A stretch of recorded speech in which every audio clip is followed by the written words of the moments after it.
strength from my Father. When the road ahead is weary, may you have patience. When your wife keeps forgetting, washing the mercies.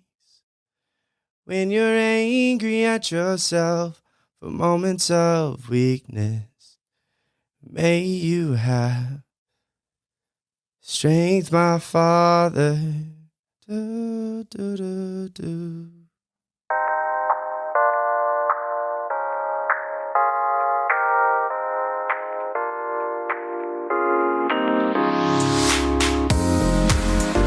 Welcome to the Cue the Spotlight podcast. I'm your host, Logan Stacer. And I'm your other host, Michaela Stacer. And we're going to get started with some Kansas City news. Central States Wrestling is gaining notoriety for helping wrestlers on their journey to the WWE. They note that professional wrestling combines the best of both football and swimming, physical contact, and Speedos. Kansas City held its primary elections last week with a voter turnaround around 14%, meaning 1 in 7. So as a result, 6 out of 7 listeners of this show will make a plan to vote on June 20th. Chiefs tight end Travis Kelce is trying his hand at hosting a music festival. Guests include Tech Nine, Machine Gun Kelly, and hopefully Chiefs quarterback Shotgun Patty. We got a great episode today on Cue the Spotlight. As you can see, we're switching things up a bit. And we got a great guest today to try switching things up with, Ben Gipson. Give him a round of applause. This is what I learned in grade school. Go all the way around. Oh, a round of applause. Yes. An That's ellipsis good. of applause. That's good. So, Ben, you do a lot. You do. You do a lot in Kansas City. So let's just start there. What all are you doing right now in the city? Yeah, let's start. Number 1, teacher. So I teach physics, earth science, math. Oh, I physics? see that. Physics, yeah. To what grade? High school physics, middle school earth science, and then middle school math. Wow. So Okay. yeah, so that's pretty fun. I love it. Like I'm at like a really small school, so some days, it doesn't even feel like teaching, which, I mean, all those teachers out there, I feel you. Yeah. Yeah. Yeah. You know. I was there. Yeah. I was there. We were there. Yeah. We were there. We were there together. Together, Yeah. literally At together. the same school, and now neither of us are there. Exactly. So shout out to that school. Shout out. Name. Yeah. Amen. So that's number 1, teacher. Number 2, I own a company called Underground Homies, which is all about connecting the city to its local artist by crafting experiences. So we partner with local businesses all around the city to host pop-up shows, and even get to throw on like bigger shows with music venues. That's number 2. Number 3, I also work at some music venues. So I work for Record Bar, Mini Bar, and then Lemonade Park. So different sizes of venues all across the city, and I run shows there. So I'm the middleman between the bands and the venue, or sometimes the promoters. So that's number 3. Number 4, and this is like maybe once a week, I pick up some shifts at the Almaeus Coffee Company. That's good. Oh, that's cool. Yeah, and it's like, I mean, that was kind of the OG spot that I used to work at, like when I first moved here 4.5 years ago. So I really don't have to think about it at all. It's like probably like one of the easiest jobs. And it's kind of like I get paid to socially interact with people as well. So it's nice, and I get to experiment. Yeah, that's about it. I think those are all the paid things I get to do. Yeah. What are the free things? The free things, I am an artist myself, so I play music, I write music. Let's see, I'm a indie film actor. So I've acted in a couple of indie films. Oh, wow. I know. So even have been nominated for some awards at some like small time indie film festivals. What awards, Ben? Like lead male actor of, an indie film. Nice. Which festivals? And then I don't know, you have to ask the director, We'll check Tanner. your Okay. IMDb. Yeah. My IMDb. Yeah. for sure. Hopefully he's updated it. Or do I have to update You have it? to I think update you have to that. update it. Oh, okay. Well then I might need some help with that. We got So you. it's pretty blank then. Yeah, Okay. because I didn't know I had to I thought it just like did it automatically. Yeah, no one's watching for, there's Ben Gipson. Oh, It's not okay. Wikipedia. you know? Yeah, that's true. I probably don't have a Wikipedia yet. You can make your own. You can't make your own Wikipedia. You can just go on there and be like, I'm Ben Gipson. Well, don't say I'm, but I I'm Ben Gipson. I am. It should just be all in first person though. I am Ben. I am. I am Ben That should Gipson. be the call to action. Everyone listening should make their own Wikipedia page. Yes. Yeah. That could be the future. I think so. Yeah. I mean, and then it's a little bit easier than like Facebook. So 'cause instead of going to Facebook to stalk people, you actually can just go to Wikipedia Right. and you can just get like a, kind of like an EPK, electronic press kit for them. Right, exactly. I'll be like, here's my history, here's Yeah. my career. Like, Mhm. And all- it's cheaper than like building a website. You don't need graphics. You just need like a picture where you're from, and then Just- you can yeah. type whatever you want. Because people go to Wikipedia, they know they're gonna read, It's true. and you can just hyperlink to all. I You're onto am something. Ben Gipson. I am Ben Gipson. And then put your resume on there. There you Boom. go. Like, Yeah. Wow, free game. Get right into Over, the free exactly. game. Make Here's your yourself a free Wikipedia page. exactly. So, Personal websites are over. yeah, It's they are. Wikipedia. Wikipedia is the future. And if it's not in first person, it's not reliable. It's not a reliable source. So you're an actor. So I'm an actor. Yeah, I do that. Let's see. What else do I like to do? Can I ask, are you a serious actor, a comedic actor? Where do you fall on the... So I think I've done a little bit of both. Okay. So there's kind of one of the characters that I played was basically I just played myself. Like the character written was kind of this in between of let's add some comedic relief, but also like let's hold some weight with some very serious moments. And then one of the other roles that I filled was a little bit more serious. So just kind of, I like to say like I'm exclusively, Tanner Smith's actor because he's like Yeah. one of my friends from Arkansas that lives here, and so he just calls me up. I'm like, sure, that sounds fun. Great. Yeah, but if anybody else needs any, racially ambiguous people, then I mean, The three of us. I know we should honestly though. We can make the African nation. The African nation, We can make it come to life. it's true. Our own TV show, it's half-ish. Don't do that. So I'm curious, being a musician and then also being a booker, and you have your business too. People talk about gatekeepers. You're kind of on both sides of the gate. Yeah. Yeah. So talk about that experience for you. Yeah, it's interesting being on both sides of the gate because there's this element of I hate the gate Yep. and I see the true gatekeepers. But I just see the industry, especially like in the music industry. And I'm like, the music industry is the most chaotic, like dumbly structured thing Yeah. that's out there. Yeah. But you also have so much freedom to almost do whatever you want. So it's been interesting navigating that because from the business side where I'm trying to get around kind of the gatekeeping, I'm getting around the systems that have been in place, whether that's like locally or kind of globally.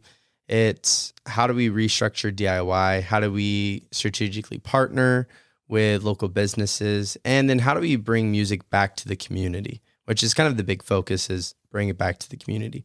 Now, working at the music venues, I get to experience all types of music as well. So there is a quality controlled check that has to happen. Yeah. Because everybody, especially modern day, everybody either wants to be a creative, they want to be an artist, they want to be like a musician. And so everybody thinks like it is my God-given right to become one of these. And I don't think that's true. Mm.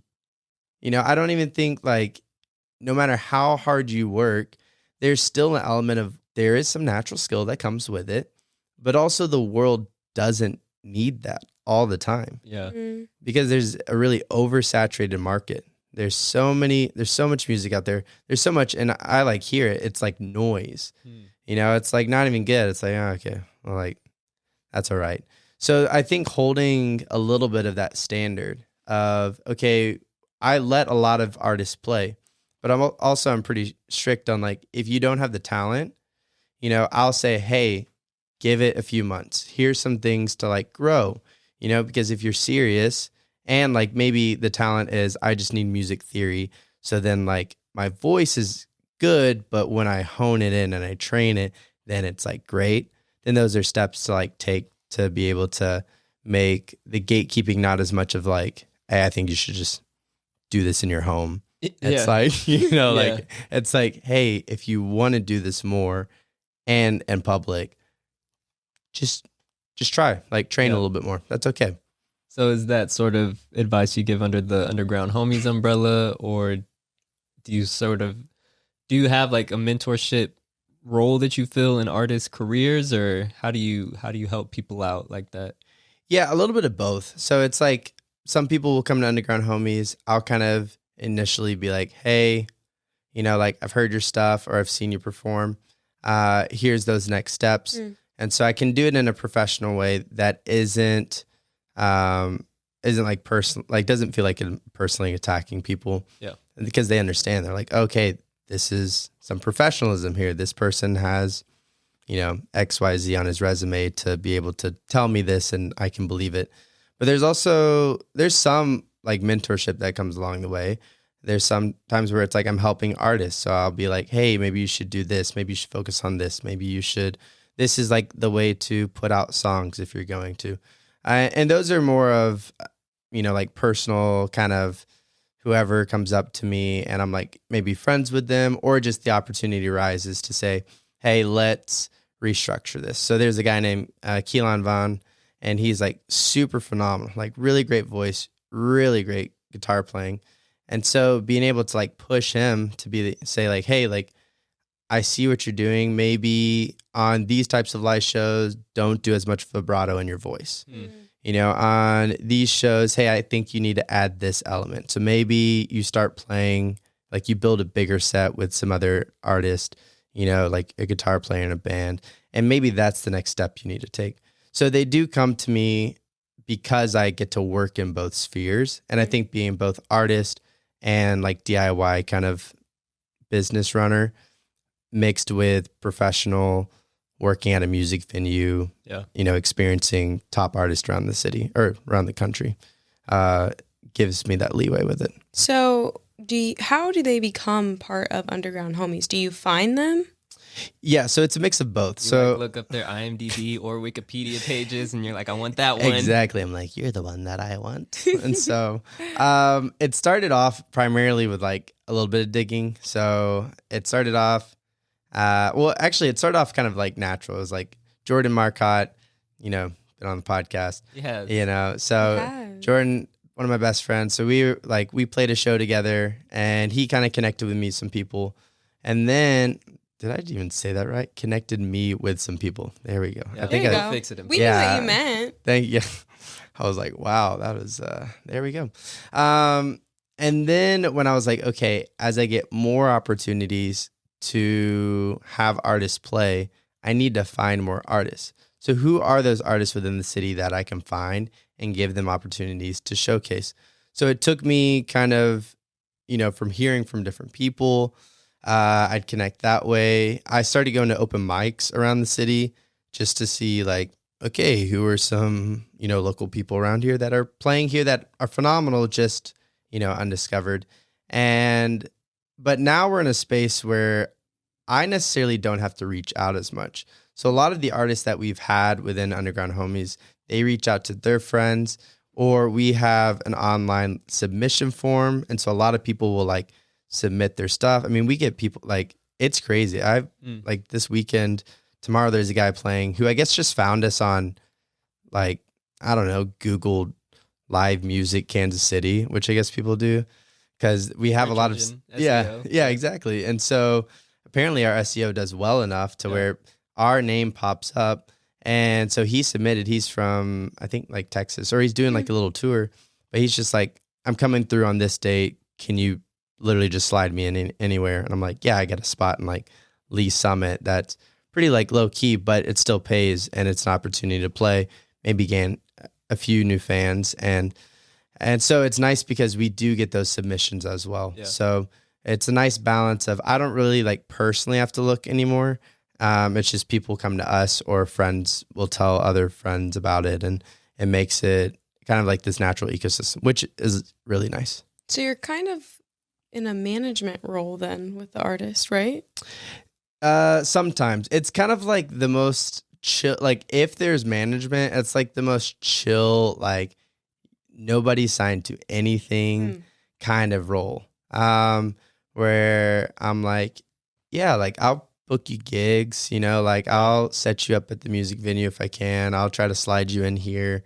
But there's no like, hey, you'll have to pay me for these gigs I'm, getting you or any of that. It's more just like, I get to do this because I have the resources. And so I'm just like, here's my resources, everybody. So that's what I like to do. It's just that natural spirit of, we're sharing the wealth. So we had a comedian on our last episode, and one of the cool things about getting further and further into this podcast and meeting more artists is that we are able to make different connections. And so as I'm listening to this, I'm thinking, well, Jamie was telling us about all these comedians that he's helping train or helping get into comedy. Do you work with comedians, or could you help book comedians, or is that something you've thought about or are doing already? Yeah, we would love to have comedians. I haven't personally booked comedians yet because it is its own type of experience. Mm-hmm. But I love comedy. I love Jamie. Jamie is one of the funniest people around. I was actually in a film with him. Oh, so wow. Yeah. Small world. I know, small world. Small city. Yeah, small city. So that's how I first met Jamie, was one of those indie films. And so, but I love the work that he's doing. And that's something that it's like, yeah, we can, whether it's utilizing music venues, whether it's we're creating these kind of DIY spaces for comedians. I think that there's a huge opportunity, and I'm always open. I'm like, let's get it rocking and rolling, especially since he knows comedians. Right. If we could start up kind of this pop-up comedy club around the city, that'd be sick. That'd be really cool. Yeah, that'd be dope. From your point of view, being in both sides, what are all the different forms of types of artistry that you see happening a lot in Kansas City, whether it's talking genre or, we have comedians, we have musicians, poets. We have poets. Do you hear from a lot of poets? Are there people doing weird things you've never seen before that are just like, here's the stage, go do something? I think the genre that I see the most is probably music. And then with music, though, it is either very singer-songwriter-y, or it's hip hop. And so, or it's bands. It's everybody wants to start a band, some type of indie band. So they kind of go off. Kansas City is in the 90s right now. Oh, it is 100% still in the 90s. But it kind of makes the ones who are set apart, really, really good. Because it's no, this is different. This is unique. There are some smaller poetry groups, and that's where we're trying to I'm about to start a poetry podcast. So it's going to be a live format to where you show up to this event, you get to see this live podcast, you get to hear this poet. That's cool. That's cool. And we're going to interview them. And then we're actually creating a collection of poetry, digital poetry that you can go on Spotify or Apple Music, and it'll be Prose Parlor Volume 1. Yeah. And you can actually just listen to an album of poetry. Because we're just trying to find ways, how do we strategically capture and have the community know about poetry? Yeah. Because poetry is one of those weird things. But here's the thing with Kansas City, though. Everything that happens up north, downtown Crossroads, maybe going to Midtown. Mm. So I think actually that's probably the biggest downfall of the city, is that anything music, anything poetic, anything artistic, even comedy, for a lot of it, it's only happening in downtown area. Yeah. And so most people don't live in downtown, and most people honestly maybe are downtown if they live in the area like once a month, if it's like a special day. So I think a lot of the reach and a lot of the push is like, how do we get poetry? How do we get comedy? How do we get music out into the burbs, or even farther down south into this greater area of the city? Because it's not like they don't want it. They just don't have it. It's kind of like the Field of Dreams. Like if you build it, they're going to come. Yeah. And we're seeing that in Lenexa right now, to where we do live music every Friday from 4:30 to 6:30 right now. Just literally at Made in KC, and people are starting to show up. Like we have regulars who will show up to this, cafe, retail, shuffleboard spot on a Friday night because they're like, well, there's live music here. Yeah, that's really cool. So do you book the artists there? Mm-hmm. Yeah. So we have like an exclusive. We're like the exclusive music contractor for Made in KC. So we utilize 3 of their spaces right now. It'll be up to 5 by the summer, and then who knows? They have like 14 locations. So, what do you think that Kansas City audiences are responding to right now as far as like subject matter? Because when I'm looking at poetry across like the board or comedy, audiences are in a really weird place about like what they're actually responding to, what they're laughing at, what they are, or even just like social media wise, what's getting shared. There's a lot of, it feels like each genre and also each location, like Atlanta is going to be a lot different than California, and people are going to respond differently in California than what they're going to respond to in the Bronx. So what are audiences responding to in Kansas City? Yeah, that's a good question. I think people enjoy, I would say, almost very honest topics. Even in like music, I see that a lot of there's the younger crowd, probably like our age up to like 35 to 40, who are maybe downtown and the more, I don't know, they would more nightlife scene, and they just kind of respond to anything. Like if it's hip, they're there, if it can make them dance, they're there. But I think a lot of people more frequently want just honest conversation that doesn't feel like it's screaming like political agendas in their face. And I think that's where we've been able to see, like, whether it's musically, even like poetically, and I think even like comedy. I mean, like I think of the comedy that I consume on social media, because like literally if I go to my search feed on Instagram, it's basically like comedy and soccer. That's a good combination. And it looks very similar to my algorithm. Yes. I'm like, that sounds like him. Comedy and soccer. Yeah. I mean, it's a safe one. All right. It is. You're not going to get anything offensive. It's true. You're not going to get yourself in trouble with those. No. So, but I think it's like those moments, even when I see the comedians that are shared, it's just, it's nothing polarizing. Yeah. It's something that's like, oh, this is just really funny and this is really honest. And I think the Midwest, especially Kansas City, is a place like that.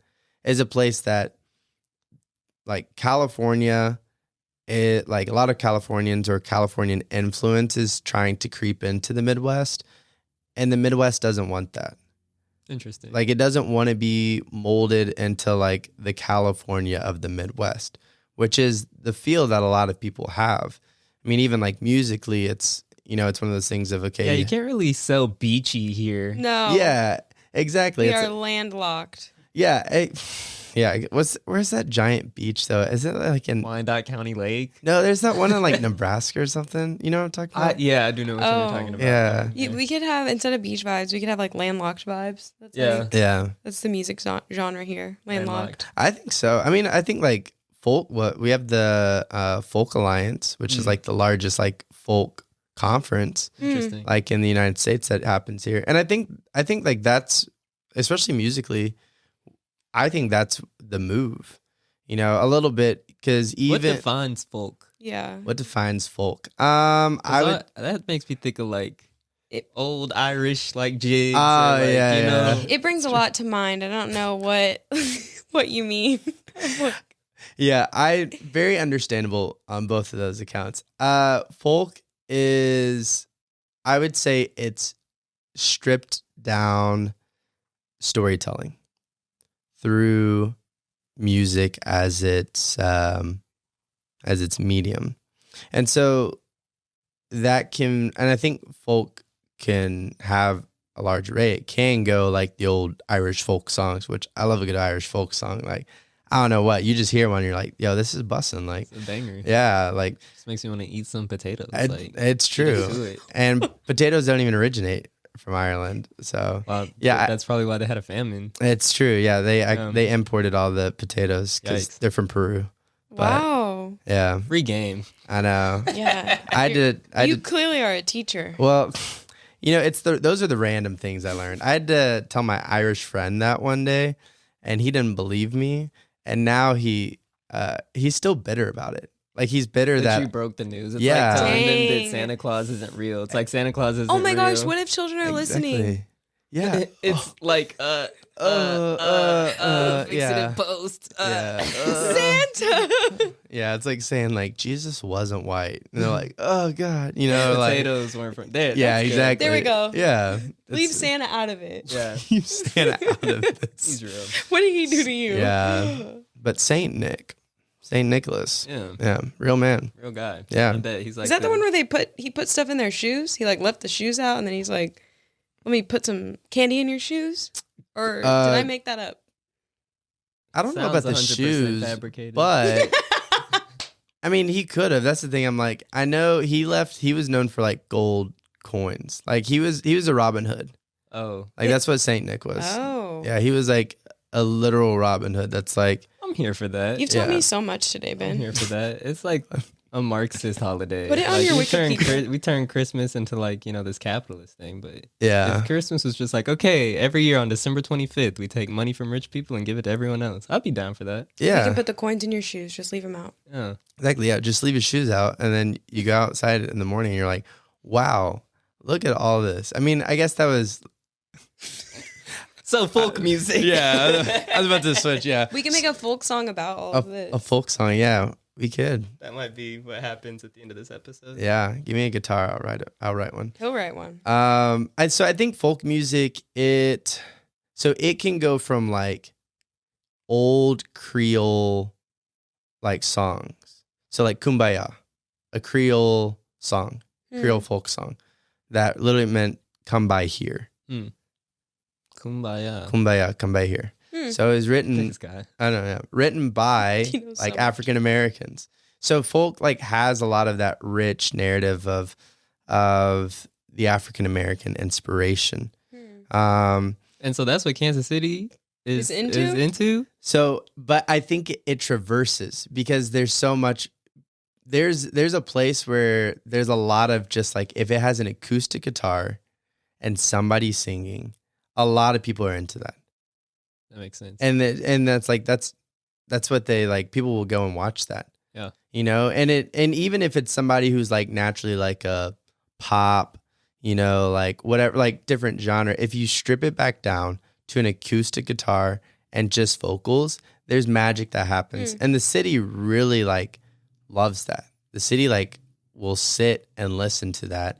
And I've seen it on so many different stages. I've seen it like whether that's at Record Bar, or even if that's as at like a smaller place, like a house show. So I think that the city just appreciates like its music quality when it feels very connected. Yeah. And because Kansas City, like Midwesty, very connected, very it's more blue collar than like what people want to give it credit for. But blue collar is not a bad thing either. Right. And I think that's the hard thing is it's, there's a lot of people who think the creative progressive, and I use progressive as like a loose term, like movement, especially like as technology booms and everybody wants to work from home and all this stuff. It's like they think, well, this is the move, tech and progressivism, and that's going to like push music that way. But I think Kansas City is one of those weird things of it wants to buffer.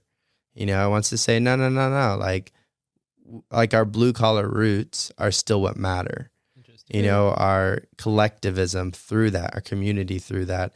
I mean, even going to we can't get pseudo political, but like Casey tenants, you know, to where it's saying like, we don't want new, dumb, expensive apartments that nobody can live in, or if you do, you're literally going into debt. It's like, we just want something that's simple for everybody. Yeah. To pivot a little bit, but not really pivot, just dig deeper into this. One thing I really wanted to talk to you about today, and I feel like this is a good transition with Kansas City being in the Midwest, being in the Bible Belt, telling honest stories, faith and artistry.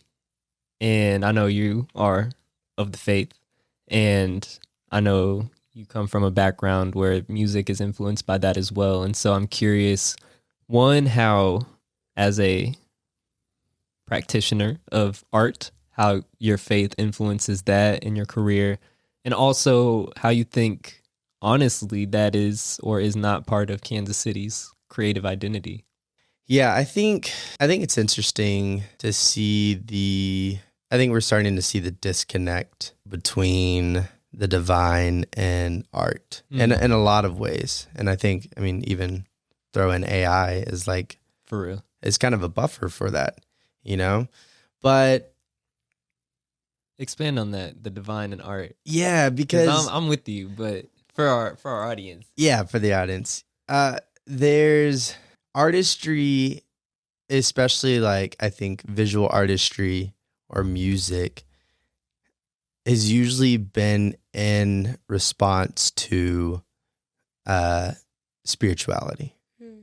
And in a lot of artistry, especially before artistry was like kind of mainstream to where people, you know, everybody did it, it was utilized in such ways to invoke these this contemplation upon the spiritual realm. Maybe that's enhancing what we see here on earth, or maybe that's tapping into the other side of the veil that we internally and we can like physically experience it, but we don't have words to. There's a Greek word. So in the scriptures, the word mystery is mysterio. And so when, especially Paul uses this, what he's using it for is not saying it's mystery as in like, I can't know it, which most people think that's mystery. It's a mystery. Ooh, you know, I can't know it. But the Orthodox understanding is mysterio in its context can be known, but doesn't have words to like build it, to construct it. And that's how, like, for a lot of us as humans, it happens.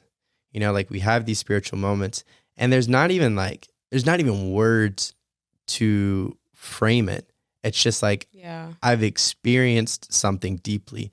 Or you think of... I feel like I'm experiencing something right now. Oh, yeah. Keep going. Yeah. Or, you know, or even, and music can do that to us, you know, like, and especially I think of, you know, great symphonies or even, you know, I even think of like going back to Kumbaya. Like when we first hear that song, if we take it out of like the silliness that we kind of like put it in as a box, like if you were just to hear some person in the middle of the woods sing Kumbaya, you would feel and experience something that is profoundly spiritual. Not even if they were singing it in Creole. And that's kind of the beauty that artistry has. And I feel like because society is kind of moving in this way that there's a lot of people, and I mean, like, we all like will perceive the reality the way that we want, the way that we're choosing to. But there's becoming this disconnect between like genuine, I am invoking, like when I'm creating art, I am invoking the divine. Yeah. I am, but, you know, trying to scratch down or, you know, like what I am experiencing in this moment. And that's kind of where I, as an artist, like that's the only way I create. Like, I'm not the person who, I have the friends, they're like, let me just sit down and write. Let me just try to write. Let me just try to create songs. Let me just try to create poetry, just to create, to like sharpen your skill. And I'm not one of those people, because it's like, one, I'm not seeking an audience for it. But two, I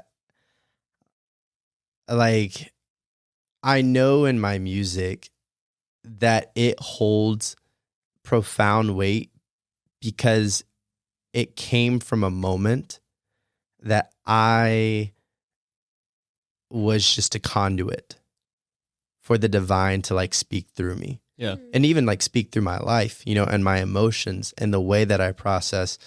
And that's something very beautiful, because when people experience that, there's nothing, like there's no words to, when I sing a song about my mom having Alzheimer's, but also like I view it, and there is a lens of like spirituality in there that helps me process through it in a different way.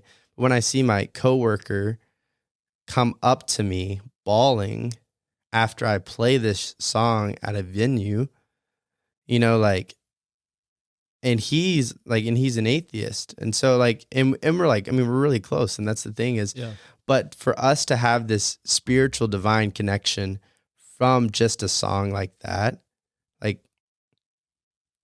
like there's weight there. And so I think it's hard to see music and artistry begin to kind of like, people are starting to try to create without that in mind. They're so fixated on our temporal feelings, and feelings aren't always real.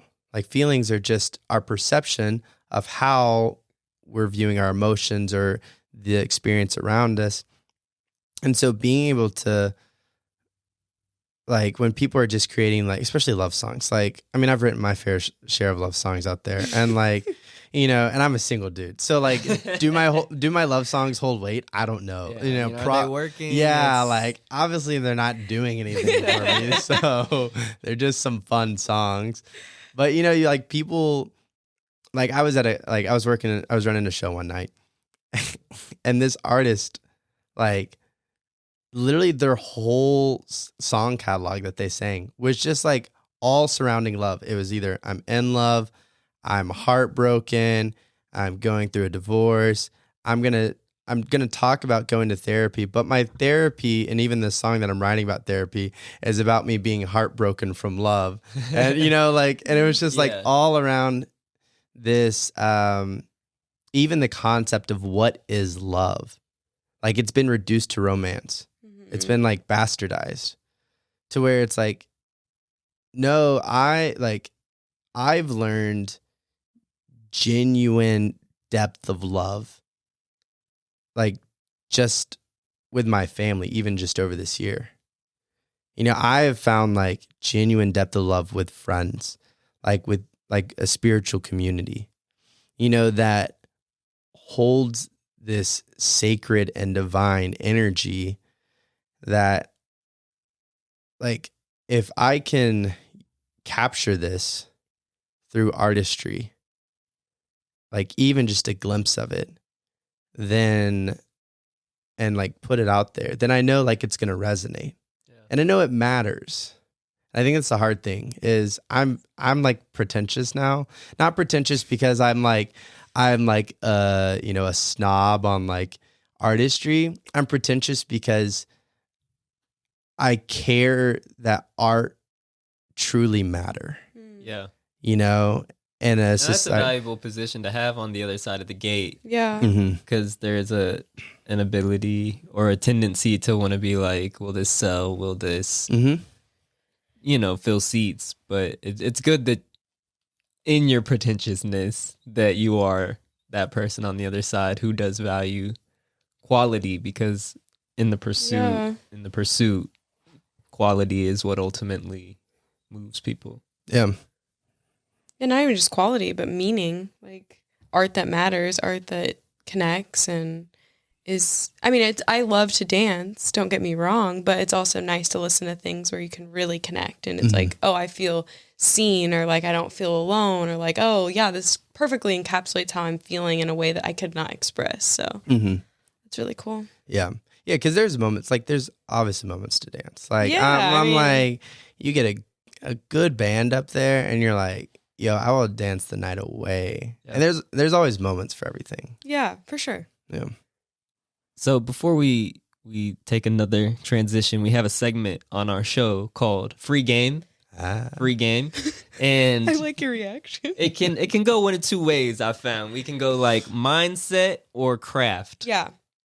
I would like some craft. You like some craft? I would like some craft. Some Okay. free craft game. Free craft game. Free craft game. That's the prompt. okay. So when you're ready, this camera right here is ready for your free craft game. My name's Ben Gipson. And that's a good, just in case you want to like cut it out, yeah, so, in case you do like, free game, like, segments. I don't know. I am Ben Gipson. I am Ben Gipson. It all ties back together, Yes. My craft free game. Am I telling like, I'm doing like, Musicians. okay, so I'm doing like, hey, this is like my, This is a thing. that I recommend you would do, Yes. like, Be better. to be better. better. Okay. Yeah. That's your craft. To be better at your craft. Okay. My name is Ben Gipson. And my free game, craft, is go to a cabin, lock yourself in there for 3 days. Don't use your technology. Don't call anyone. Don't talk to anyone.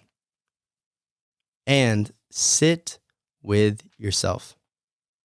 Sit with the divine. Sit with the things that are making you irk. Sit with your worries. Sit with your fears. Sit with things that you genuinely need to process through. And do that. Grab an instrument, if you play an instrument. Grab a notepad, grab a pen, grab some books so you can let your mind wander or that you can grow some more.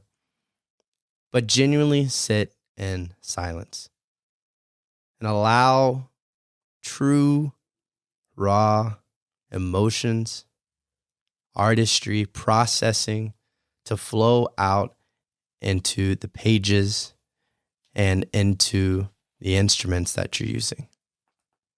And that will unlock a whole new depth of what it truly means to be an artist, and it'll connect with your audience in a way that genuinely shows who you are as a person. Wow. That was powerful. Have you done that? Yeah, I did. Yeah. Tell us about that. Yeah. So this past December. Recently. Yeah, pretty recently. Oh, wow. Yeah, so because I've been on a lot of trips, love to travel, all that fun stuff. But like actually sitting with yourself is really hard for us as human beings, and not like sitting with yourself and being like, I'm reading a book or I'm watching, a great reflective, TV show like Atlanta, but genuinely just being like, I need to go process through some things. So I was feeling. There was a couple like layers to it. So first, my mom, she has early onset Alzheimer's. And that was kind of like last year it came up. So there was a lot of processing that needed to go around that. Two, I was starting to feel just these like bouts of loneliness, but not really like romantic loneliness, like being single, but I'm like running a business kind of by myself. I'm starting to live by myself. So there was I was getting a little bit uncomfortable because I was by myself, you know? So I needed just to figure out, okay, well, where are these, lies of loneliness and how can I understand it? So I was like, all right, take a little trip, go to this cabin in the middle of the woods. I found one in Kirksville, Missouri. And it was like an Airbnb situation? Yeah, Airbnb. Nice. Yeah, just like it was a cute little cabin too. Like it was on the same land as like the owners. But like they didn't, bother at all. Yeah. And like the little loft where the bed was, the downstairs had like a little kitchen, a little like living room situation. And it was a lot of fun. But I went out there and I knew I just needed to really process. Part of it was I wanted to write this album for my family that could just help us walk through like my mom's journey, but also view it from kind of all of our perspectives because, I know my dad's feeling things and my sister are feeling things that I'm not feeling. I know that they're processing it differently. I know that my mom is processing it in a unique way, being a daughter who had to watch her mom go through it or have to watch her brother go through it. So, and part of it was like, I'm trying to be a better son. Yeah. Because I wasn't like the greatest son for most of my life. And so how do I use my artistry that's not for myself?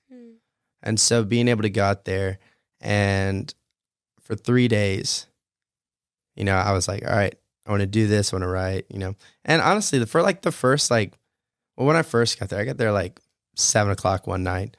And then I was pretty tired for some reason. So I like went to bed, I think at like 8:30, I don't know. And then I like slept for like 12 hours. Wow. So first thing is like, take all the sleep you can get. And then I woke up and I was like trying to write, but nothing was really coming.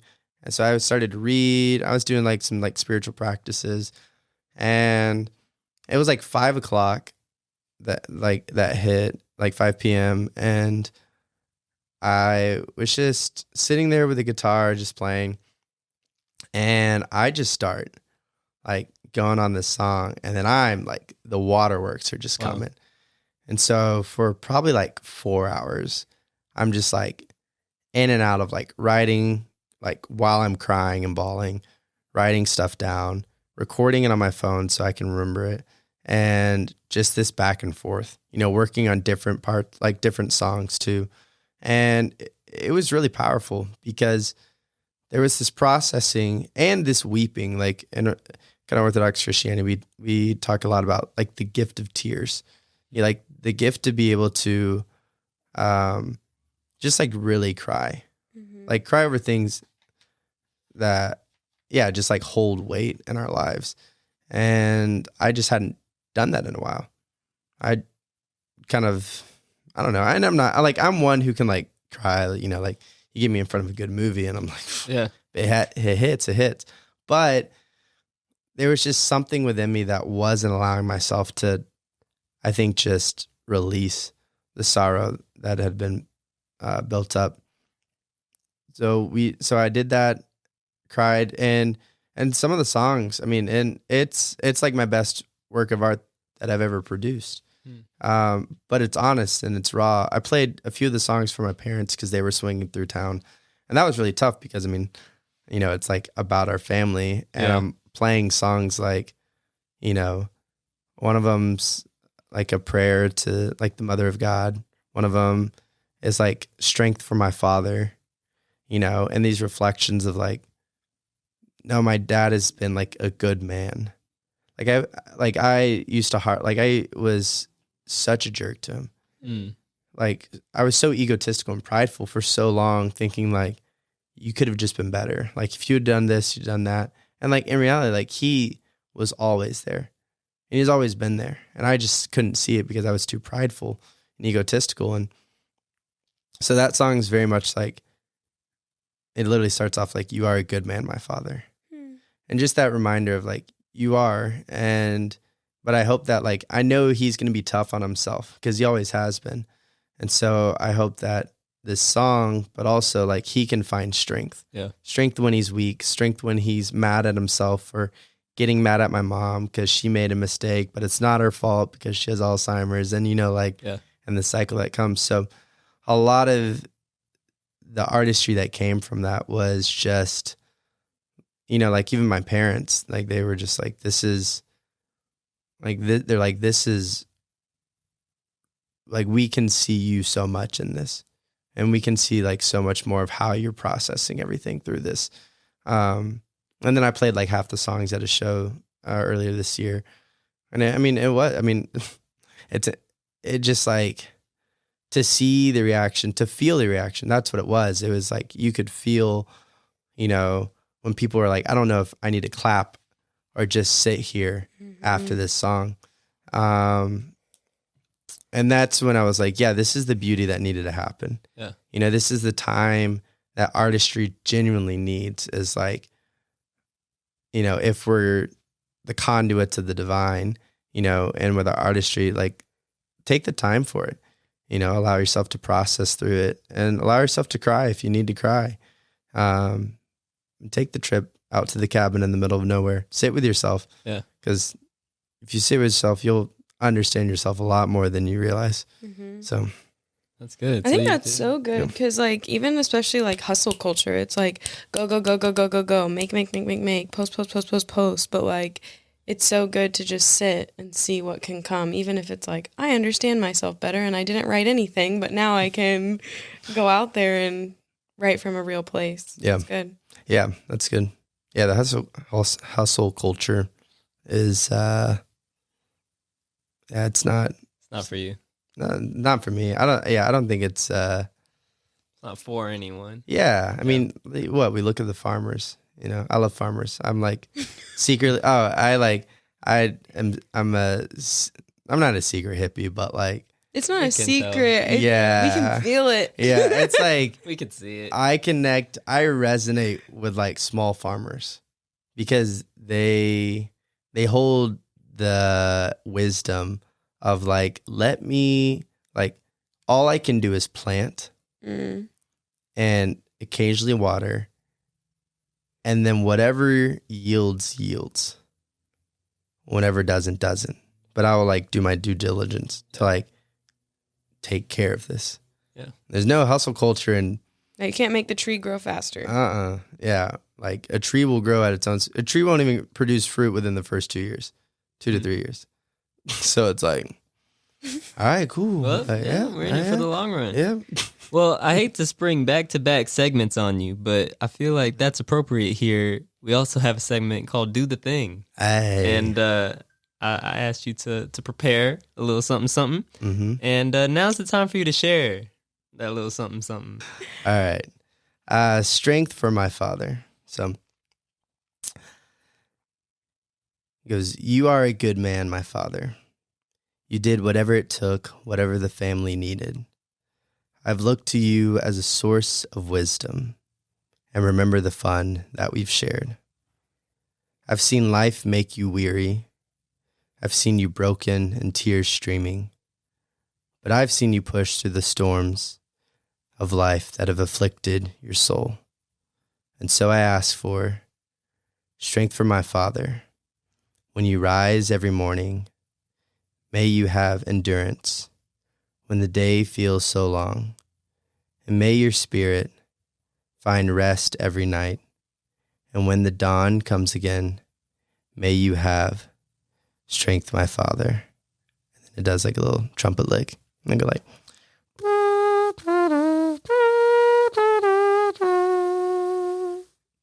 and I'll like repeat that. So I do mouth trumpet. That was a good mouth trumpet. Thank you. I'm hoping to like literally on this whole album just record with a mouth trumpet. So next verse, I know. Interlude, yeah. It says, I hope you take some time to unwind, flying in your plane above the Arkansas terrain. And I hope you look to the better days ahead, or remember all the good times that you've had. And so I ask for strength for my father. Strength for my father. When the road ahead is weary, may you have patience. When your wife keeps forgetting, washing the mercies. When you're angry at yourself for moments of weakness, may you have strength, my father. Do, do, do, do. Do, do, do, do, do. And then it's going to have like this kind of like choral, like sounding, like symphonic sounding. We'll go like, you're not alone, you're not alone. You don't have to do this on your own. Lean on your daughter and son. Lean on the strength from above. Then it'll repeat that. You're not alone. You're not alone. You don't have to do this on your own. Lean on your daughter and son. Lean on the strength from above. And then it kind of goes into this time where it's just me singing like strength for my father, just in different variations. And it's a little bit of like a prayer, I'd say, you know, both like to him and, you know, asking the divine, just, you know, the whole heavenly host to help carry him through that. So Nice. yeah. That was good. That was good. So last little segment here, and I want this to be conversational. So if you got questions for us, you ask that, and we'll pose this to you as well. Yeah. But being, you know, a booker, being, we talked about that a little bit earlier. We've had a lot of interesting conversations about branding, about like marketing, about just sharing your identity as an artist. And so I'm curious how you think about, like, you wake up in the morning, you look at Ben Gipson and you go through your day. Talk us through like how what's it feel like to be an artist for you? Yeah, I guess most days I don't think about it. Interesting. Yeah, I don't know. I guess it was never one of those things of like I chose to be an artist. Like even when I started poetry, it was just like, you know, 11th grade, or it was like 10th grade English class, and I just wanted to write some good poetry so that I actually did something well in English class, you know, and apparently I had a knack for poetry. And so it was all like, even music, being an artist, it's only been like overflow for me. It's like I'm processing through something. Let me do this. So I think for most days, I don't really think about myself as an artist. Because it's like, as a teacher, like I'd say like the way my brain processes, that's probably the biggest thing, where it's like, I know I process as an artist by even how I'm teaching. You know, when I'm teaching physics, and yet, you know, we're making these extremely spiritual connections, you know, between the physical world, or even how geometric optics work, and how we're perceiving our spiritual reality around us. Like, these are the ways where I think artistry like plays into my everyday life. But when it comes to writing songs, like writing poetry, it's not necessarily my pursuit. There's days where I wake up, you know, and I'm like, okay, I need to finish this album, so then I can figure out a budget for recording. So then I can figure out a budget I'm writing a book with it as well. So you can like, it's like song title is like the chapter title. The lyrics are the poetry at the beginning. You read a chapter based upon that. And then there's a QR code at the end that you can scan, and it'll take you to the song. That's cool. And so I'm like, okay, there's practical things, because I know like this piece of art that is created can hold such a beautiful space for so many people who are also going through like Alzheimer's, whether it's they have it, their family members have it. So sometimes it feels, as I think like in the days when I am thinking as an artist, it's this is for others. And so it's a responsibility of like, this is just as teaching, just as running a business, like this piece of art is a responsibility, and I must treat it as such. And therefore I must put the energy and the focus into caring for it, so that, you know, all I can do is, again, it's like, so I can plant the seed. Yeah. And then whatever happens, happens. Whatever happens, happens. Yeah. Do y'all ever think, like, do y'all think much about being an artist? Do you? He thinks. I'm of obsessed with it. Yeah, he's obsessed It's all I with think it. about. It's for me, and maybe it is different because what stuck out to me was you're like, I didn't choose to be an artist. I feel like I chose to be an artist. That was like that was a moment in my life where I was like, well, I'm not gonna be a basketball player. Yeah. So what am I gonna be? Yeah. And I don't know, I feel like in my life, just my environment was very much you are what you do. And that is sort of, and it's something I'm trying to unlearn and something I'm aware of, but I was very much, you know, that how I performed, what I did was very much tied to like my personhood. And so during my formative years, for me, it was like, oh, I'm seeing people perform poetry. You know, I was of like the Rudy Francisco era when like he was blowing up on YouTube. I was like, oh, he could do that. I could do some poems too. So I was like, let me write some poems. And then that turned into more and more stuff. And now it's got me in trouble, you know? Like I have jobs where it's like, okay, Logan, you just have this task. But I'm like, yeah, but what if this was artsy? Or like, what if this could serve artists in a different way? And I don't know how to turn it off. Mm-hmm. And it's really interesting to hear you say, you know, I don't really think about it unless I'm doing it. And it's for me, if I'm doing anything else, I'm like, why am I doing this? You know? Yeah. And that's a tough place for me to be. But it's also when I am like sitting down and making, when I'm doing it and am sharing, I'm like, this is good. You know, that's another thing too, is being like, I know what I'm doing. And the challenge for me is finding, especially being back in Kansas City. In New York, I could go to comedy mics and poetry mics every night of the week. Mm-hmm. But since I've been back in Kansas City, I don't think I've been on a stage. You went to one open mic. Went to one open mic. People laughed though. I was like, yep, still got it. All right, let me take another year off. Yeah. Yeah. And so, yeah, the challenge for me is just putting it out there and finding the opportunities to do that. But that's why I'm glad to know you. And so... Yeah, I don't think about it as much as you, I would say. I feel like I think about my human experience more than I think about being an artist, or I need to make this, or I have projects that I obviously like want to work on, but I don't necessarily always feel like some pressing need to like make them. Our processes are very different. I'm very slow. I'm like, I had this idea. Let me think about it for a few months. Let me write down this short thing. Okay, in a few more months, maybe I'll write something else. Just much slower, I think, in how I process through art. Yeah.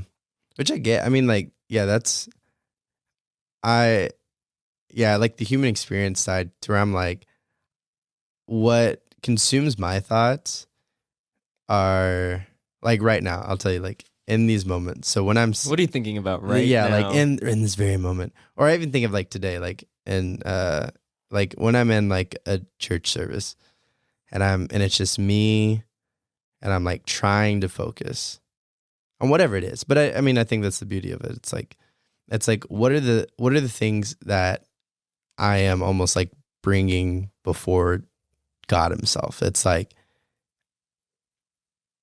I've been a terrible son, so selfish, so egotistical. Like, how do I be a better son?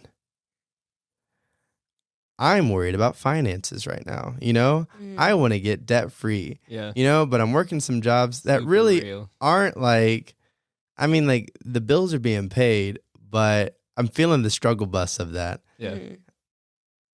And then it's like, you know, and then there's like maybe sometimes of like, I think outside of it, you know, it's like I am like, you know, I was taking this walk today and I was like, man, what a beautiful day.